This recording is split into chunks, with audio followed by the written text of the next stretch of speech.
Здравствуйте, профессор Альшулер. Очень приятно приветствовать вас здесь, в Иерусалимском университете. И нашу беседу я хотел бы начать с вопроса об украино-еврейских отношениях. Как вы их помните, какими вы их помните в 70-е, 80-е годы прошлого века? И если сравнивать их с теми отношениями и с тем украино-еврейским диалогом, который на сегодняшний день существует, есть ли какие-то изменения в лучшую сторону? Я скажу так. Я этой тематикой научно никогда не занимался. Несмотря что опубликовал 15 книг, теперь 16 идет к концу. Где-то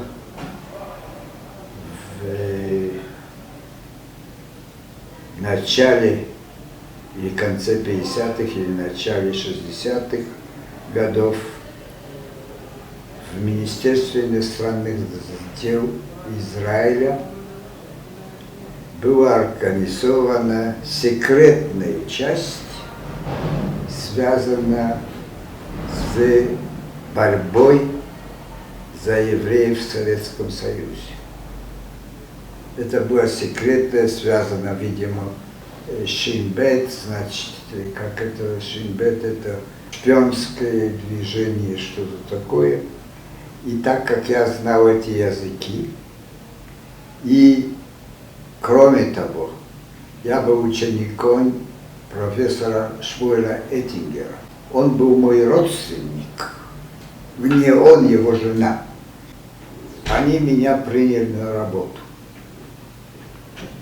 Значит, на работу я регистрировал русскоязычные книги, надо было их записывать, такое техническое, но все ж таки я слышал. И это было связано с этой конференцией, которая была в Канаде. Здесь, наверное, я вам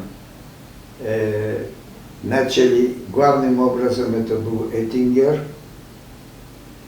и Потечник. Первая конференция, которая отношения между украинцами и этой деятельности имени советских евреев, израильской, это было, я говорю, на полулегальной, на более нелегальной деятельность. И когда начали приготовить эту конференцию, было именно в Министерстве иностранных дел Израиля крайнее сопротивление содействия с украинцами. И то, что я слышал, я был тогда еще молодым студентом, но я слышал, был в этих кругах, крутился там, что это повлияет плохо на наши отношения, значит, израильские с Советским Союзом. Знаете, что скажут вот эти сионисты, и они с украинцами, антисемитами и содействуют вместе, и это будет плохо для нашей деятельности советских евреев. То, что я помню, что я слышал, что начальство или профессора тогда говорили между собой. Кто действовал против этого в отношении этой конференции, это был Шмуэль Эттингер. Шмуэль Эттингер сам из Украины, если вы знаете, он из Украины, и он был левый очень. Шмуэль Эттингер был на пол коммунистом, что-то такое. Эттингер имел очень хорошие отношения с Потычным, и они постановили организовать такую конференцию. Тогда первый раз была эта конференция, он собрал тех, которые он хотел, Эттингер, из израильской стороны, которые он хотел, чтобы участвовали. Тогда меня тоже пригласили. И тогда на эту конференцию, если вы видели, у меня есть там статья, а эта статья есть об именно отношениях между украинскими деятелями и израильскими деятелями, учеными. Как на организаторов, так и на участников отдельных конференций оказывалось какое-то влияние, поскольку вы сказали, что проведению этой конференции препятствовали. Помните ли вы о таком влиянии на каких-то отдельных участников, на вас, может, на Аарона Вайса или еще на кого-то? Аарона Вайса. На Эттингера, я думаю, само собой пытались влиять. А эти власти, но Эттингер сопротивлялся. И он был такой действующий очень. Но его они научно, не победить его не могли, не вышли на борьбу формальную, публичную между этими, но влияние имел связи, личные связи с украинцами Эттингер, по моему впечатлению. То есть вы думаете, что эта конференция стала возможной прежде всего благодаря профессору Эттингеру? Да. Его связать с израильской стороны. А с украинской стороны? С украинской стороны. Профессор Потычный и профессор Прицак. Прицак. Они обои, они нашли общий язык с Эттингером. Так что у них были хорошие отношения, личные. Вы что-то можете вспомнить об этих отношениях и о своих отношениях?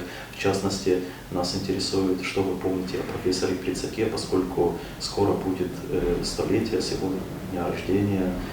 Ну, я там приходил с Эттингером, как его ученик и так далее, к Прицаку.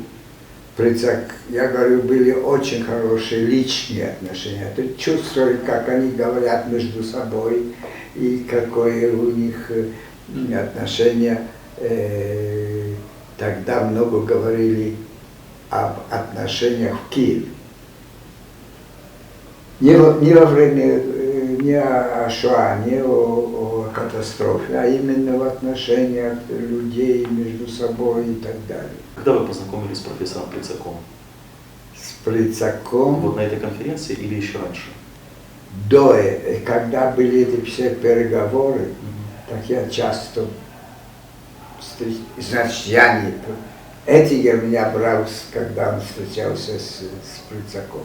Если теперь я судить об этом, были между ними очень личные отношения. И, видимо, у них были, они хотели, чтобы было сотрудничество. Это очень важно, то, что вы говорите, то, что вы вспоминаете об отношениях Эттингера и Прицака, поскольку, к сожалению, профессора Эттингера мы уже не можем спросить об этом. А что лично вы помните, каким вам запомнился профессор Прицак? Прицак как человек и как ученый? Ученый я не могу судить, но как человек очень открытый, очень и хотел содействовать с евреями. Значит, с евреями это не теоретически, это практически там с этими, которые были связаны с Министерством иностранных дел Израиля. Что в украинской части, я не могу говорить, потому что я не знаю. После того, как закончилась конференция, продолжались ли лично у вас контакты с профессором Прицаком? Возможно, переписка? С Эттингером я не знаю, что они переписывались, я не могу сказать. Но отношения личные продолжались. Вы после этого продолжали общаться? Я нет, они между собой. Они между собой. Да. До смерти Эттингера, до последнего. Да, я думаю. Спасибо.